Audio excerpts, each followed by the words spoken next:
Bonjour les pilotes. Alors, j'ai pensé vous montrer un petit exemple de mes atterrissages. Peut-être que ça pourrait en aider certains.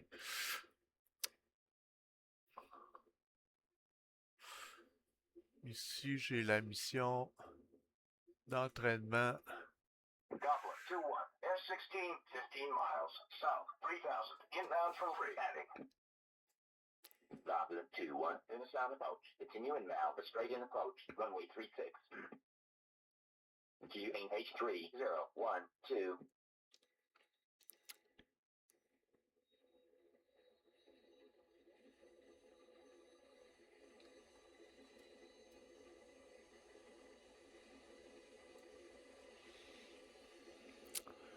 Alors, j'active les aérofreins et quand j'arrive sous les 300 nœuds, évidemment, j'abaisse les roues.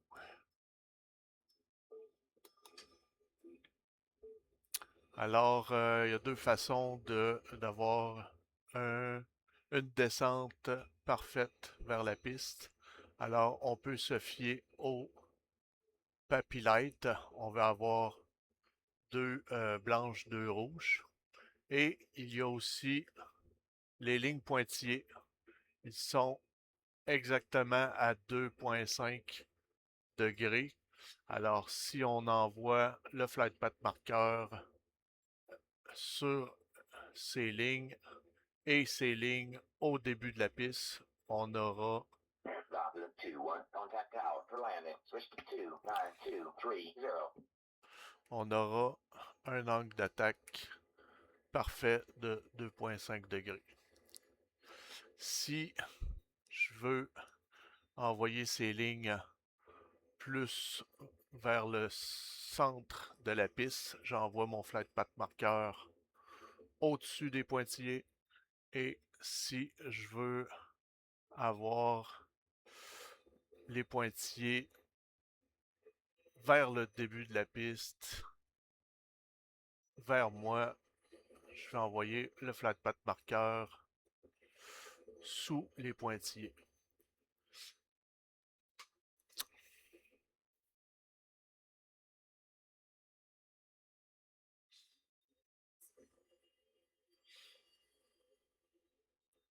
Maintenant, je ne vais pas me soucier du papillette, je vais juste me fier aux pointillés. Je vais envoyer mon flat path marqueur sur ces pointillés qui sont en début de piste.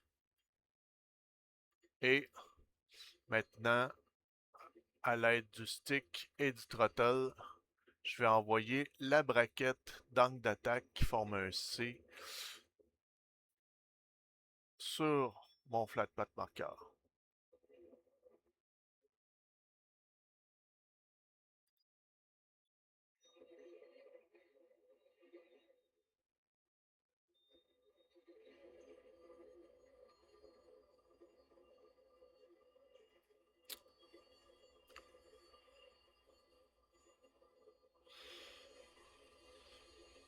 Maintenant que je suis juste au-dessus de la braquette d'angle d'attaque,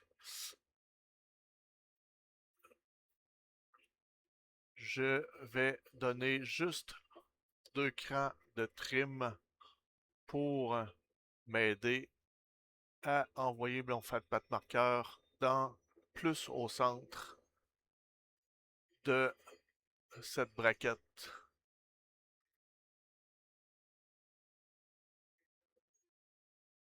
Ça va m'éviter d'avoir constamment une pression sur le stick.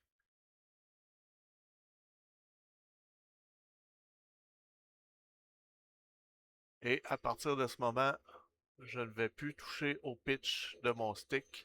Je vais contrôler mon flat path marqueur seulement avec le throttle. Je ne me soucie pas de la vitesse d'approche parce que ça peut changer selon la configuration, le nombre de carburant restant, les armements qu'il y a sous les ailes. Donc, c'est seulement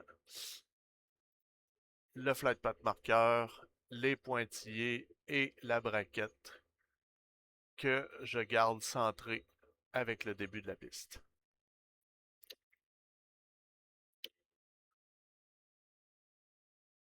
Maintenant, le flair avec le F16 se fait avec le throttle au idle et je vais seulement me soucier de garder la braquette d'angle d'attaque avec la ligne d'horizon.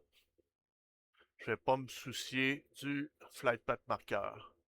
Quand je vais commencer à voir disparaître sous le nez de mon avion le début de la piste, je vais couper les gaz et je vais pitch up un petit peu pour garder la braquette avec la ligne d'horizon. Je ne veux pas avoir le bas de la braquette d'angle d'attaque plus haut que la ligne d'horizon, sinon la tuyère va toucher. Quand je vais arriver environ à 85 nœuds, le nez va tomber et quand la roue de nez va toucher, je peux appuyer sur les freins. Et puis, à ce moment, je peux appuyer sur liste 6 pour voir mon ground speed dans le dead et activer le nose wheel steering. Alors, j'espère que ça va aider. Bonne pratique!